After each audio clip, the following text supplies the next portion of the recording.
Hello everyone, good morning बच्चों। आज की वीडियो में हम क्लास 12 केमिस्ट्री में नाइट्रोजन के असामान्य व्यवहार के कारण एवं गुण समझेंगे। अब ये नाइट्रोजन के असामान्य व्यवहार के कारण एवं गुण क्या होता है, पहले इस चीज़ को समझो।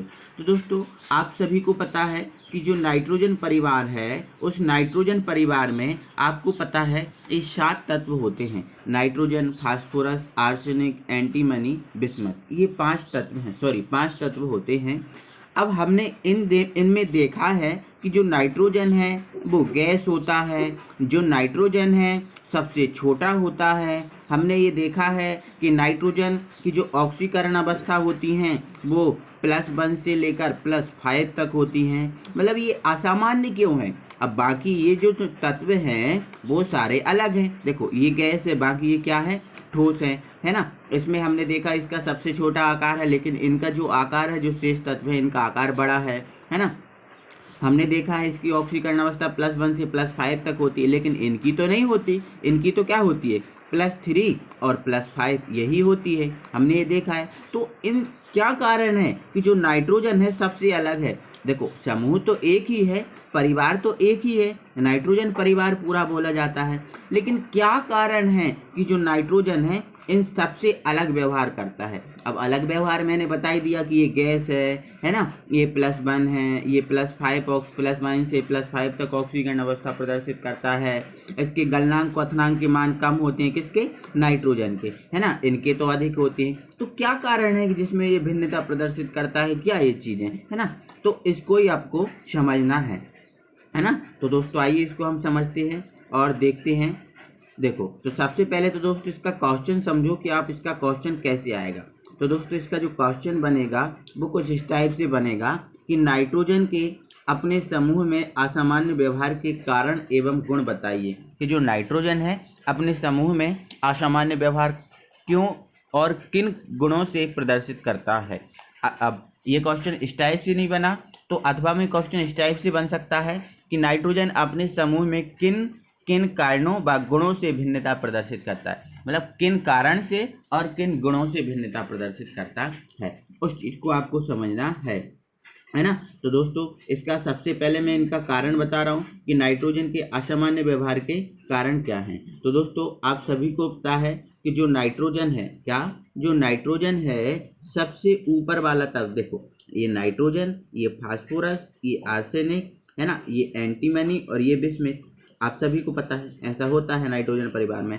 तो इसमें आपको पता है कि नाइट्रोजन है सबसे ऊपर है, और आपको ये चीज़ भी पता है कि ऊपर से नीचे की ओर जाने पर जो परमाणु त्रिज्या है वो परमाणु त्रिज्या का मान बढ़ता है, क्योंकि वर्ग में परमाणु त्रिज्या बढ़ती है। अब परमाणु त्रिज्या का मान ऊपर से नीचे की ओर बढ़ेगा तो सबसे छोटा कौन होगा, यही होगा। उससे बड़ा ये होगा, उससे बड़ा ये, उससे बड़ा ये, उससे बड़ा ये। मतलब परमाणु त्रिज्या सबसे कम होती है तो परमाणु आकार भी क्या होता है, सबसे कम ही होता है। तो मतलब इसका कारण क्या है दोस्तों। तो पहला कारण ये है कि इसका छोटा आकार होता है।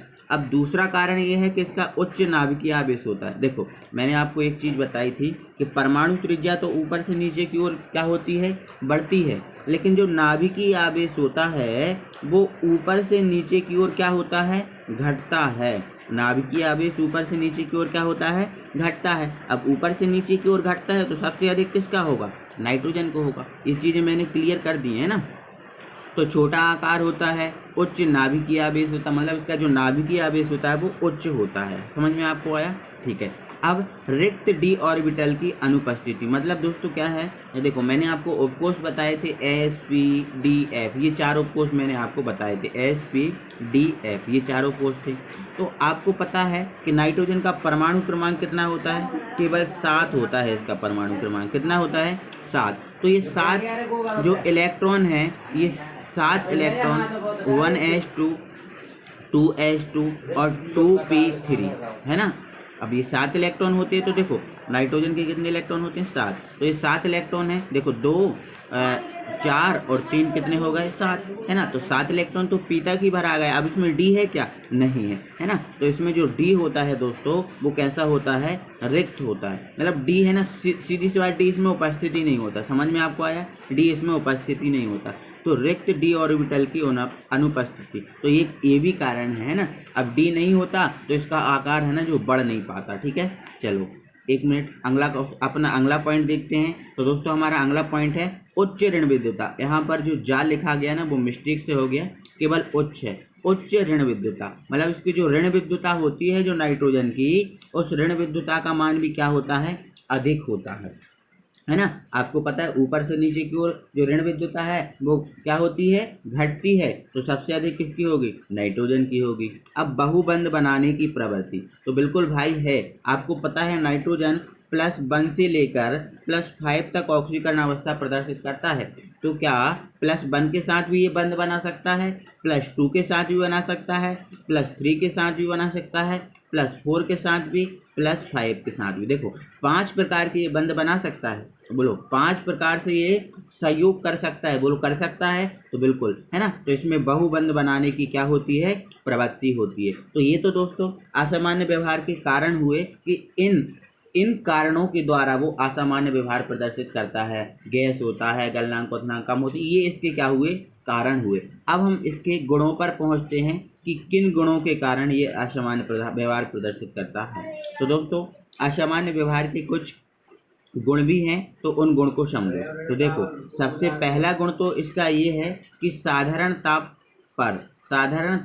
यहाँ पर बा और लिखना है, साधारण ताप बा दाब पर जो नाइट्रोजन है वो गैस है। आपको पता है, आपने देखा है कि जो नाइट्रोजन है वो गैस है।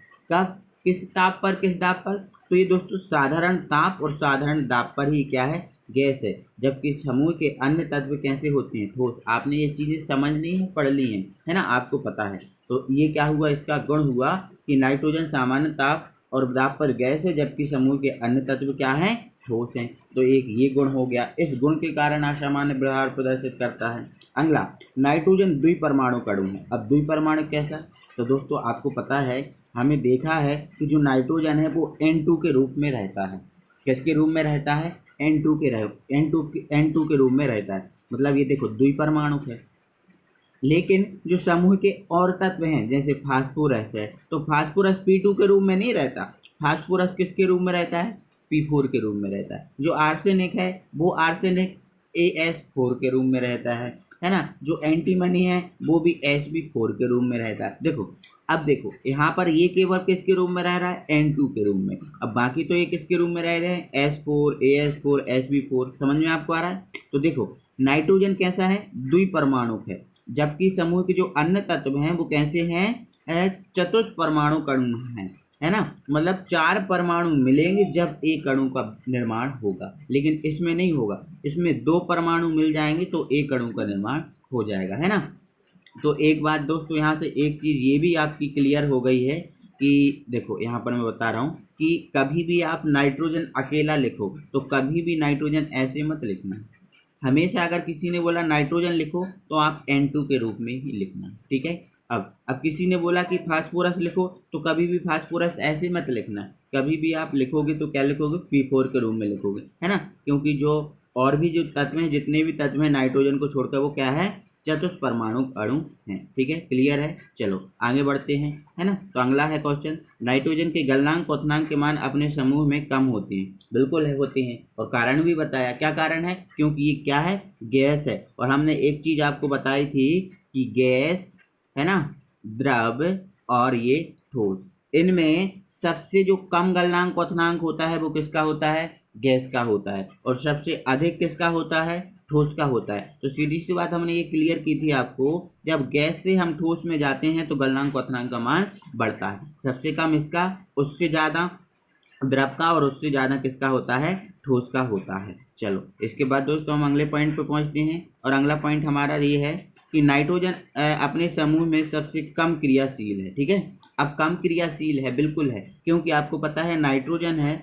उस नाइट्रोजन का जो नाभिकीय आवेश होता है, वो नाभिकीय आवेश क्या होता है, अधिक होता है। अब नाभिकीय आवेश इसका अधिक होता है तो क्या होता है कि इसकी जो कक्षाओं में जो इलेक्ट्रॉन घूम रहे होते हैं, उन कक्षाओं के जो इलेक्ट्रॉन होते हैं, उन कक्षाओं के इलेक्ट्रॉन को ये नाभिकीय आवेश अधिक होता है तो ये मजबूती से बांधे रहता है। मतलब इनको है ना बाहर नहीं निकलने देता। अब वो एक अलग बात है, इसकी +1 से +5 ऑक्सीकरण अवस्था प्रदर्शित होती है, वो एक अलग चीज़ है। लेकिन इसका नाभिकीय आवेश तो आपको पता है अधिक होता है, तो अधिक होता है तो ये बाहरी कक्षा के इलेक्ट्रॉन को अपने से बांधे रहता है, बाहर नहीं निकलने देता। जब ये बाहर नहीं निकलेगा तो किसी से क्रिया नहीं करेगा, अब किसी से क्रिया नहीं करेगा तो वो क्या होगा, कम क्रियाशील। ठीक है, चलो इसके बाद हम अगले पॉइंट पे पहुंच जाते हैं दोस्तों। हमारा अगला पॉइंट देखो क्या है, देखो अगला पॉइंट है हमारा, नाइट्रोजन समूह के अन्य तत्वों की अपेक्षा सबसे अधिक ऑक्सीकरण अवस्था प्रदर्शित करता है। तो ये चीज़ तो आपको पता है, ठीक है। तो ये +1 से +5 तक ऑक्सीकरण अवस्था प्रदर्शित करता है, तो ये आप चीज़ को पता है। तो दोस्तों ये चीज़ आप याद रखना कि ये हमने देखे हैं नाइट्रोजन के असामान्य व्यवहार के कारण और गुण, है ना, जो कि मैंने आपको एक एक चीज़ बहुत आसानी से समझ में मतलब क्लियर करा दी है, सीधी सी बात ये है ना। तो आई होप दोस्तों कि आपको समझ में आ गया होगा कि ये मैंने क्या समझाया आपको और क्या आपने समझा। ठीक है, ये सब क्लियर हो गया। तो दोस्तों आपको वीडियो अच्छा लगा है तो दोस्तों वीडियो को लाइक कीजिए, और यदि आप नए व्यूअर हैं, अभी तक आपने चैनल को सब्सक्राइब नहीं किया है तो प्लीज़ चैनल को सब्सक्राइब करें और बेल आइकन को प्रेस करें, है ना, और अपने दोस्तों लोगों को भी शेयर करें ताकि उन लोग का भी फ़ायदा हो, है ना। दोस्तों अगली वीडियो में हम फिर मिलते हैं, तब तक के लिए थैंक यू वेरी मच।